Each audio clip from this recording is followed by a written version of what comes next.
Hey, what's up guys? Aaron Kubitz here, personal trainer at Functional Aesthetics EC. In today's video, I'm going to be showing you a sample of one of my hybrid pull or back workouts. So it's not the complete deal, but it does demonstrate some of my hybrid training philosophies, blending various different strength training methodologies into one workout. So we're going to start off here with the deadlifts, and then we'll get into a few other exercises and finish it off with some work for the arms. All right, guys, we'll see you on the flip side.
Alright guys, thanks for watching this short video.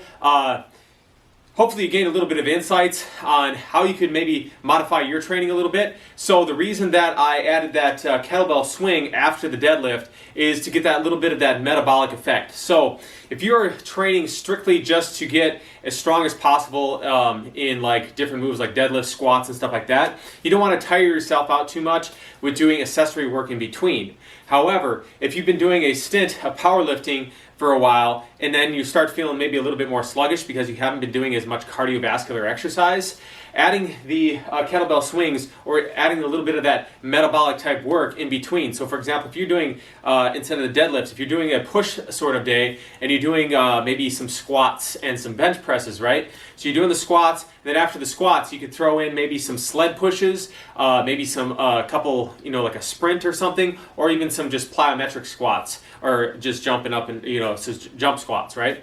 And then for your bench press, you can maybe do, a heavy set of benching, so you do like a brief warm up, get up to your heavy load as fast as possible, hit the heavy, weight, whether it's, anywhere between like a 1 to 5 rep max on the weight, depending on how you're feeling that day, and then go out and do, like the plyometric push-ups, or do some speed reps, on the bench, just to burn things out a little bit. And some of the benefits of that is where essentially there's a principle that if you can perform a strength movement and then follow it with a power movement, that you will get a crossover effect that, in essence, they're a synergistic effect that you will get a better effect in both the strength movement and the power movement. So you'll see better performance in both the strength movement and the power movement by doing them back to back in that manner. And I forgot what the actual scientific name of that term is. I was going to say it was like proprioceptive neuromuscular facilitation, but that is definitely not it. So I'll have to, look at that a little bit later. It just kind of skipped my mind. But anyway, suffice to say that when you combine those two movements, you're going to get that better performance in both of those. And if you're looking to lean out a little bit, so you built some muscle, you built some strength with doing these powerlifting type movements, and then you throw that in at the end, even if it's like, it doesn't even have to be like the kettlebell swing. If you're doing like barbell cleans after the deadlift, if you're doing like snatches, for like Olympic lifting or whatever, that can definitely be great there too, because then you're going from something where it's focusing specifically on strength, then strip it down to like 30 to maybe start off after you do the strength movement, while you're still fairly fresh. Then you go and do 60% of whatever your 1 rep max was, do some snatches or cleans with that, and then maybe on the next round around you're a little bit more fatigued, so now you're down to 30%, and again doing that power type movement there. So just a few ideas. Finish it off with some calisthenic size movements, commando pull-ups. The advantage of those is that they hit your brachioradialis muscle a little bit harder than traditional pull-ups, so it can actually help you get more pull-ups. So it's kind of like the body weight version of doing hammer curls, but with the added benefit that you're also incorporating the rest of your body as well as your lats into the movement. So it's a slightly more functional athletic type training movement. Alright guys, if you like this video, be sure to hit that like button. If you'd like to see more content like this, be sure to hit the subscribe button in the lower right hand corner of the screen. We'll see you all next time for more health and fitness related information. Thanks guys for watching.